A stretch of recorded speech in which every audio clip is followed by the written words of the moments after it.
So, isa lang ang susi ko sa kotse. Bubuksan ko. Tingnan natin kung maglalak siya ng automatic. Hindi natin pipindutin.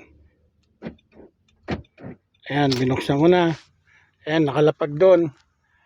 Tingnan natin kung magkiklik yan.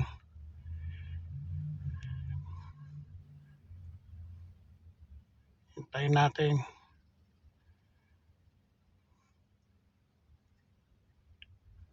Ilang seconds o ilang minutes.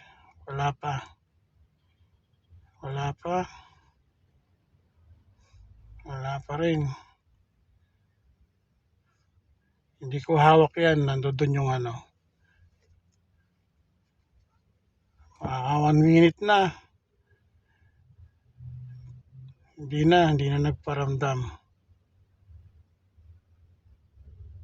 Ayaw Ayaw sa maliwanag Eh, susi ko. Ayaw Ayun. Nadinig nyo, nag-click Andun yung susi ko. Nag-lock yung pinto. Hindi mabuksan Andun yung susi ko sabi ko na nga pa may multo I-share ko lang sa inyo guys. Ayan yung susi ko nag-lock tayo sa kotse. Ito yung unang ko.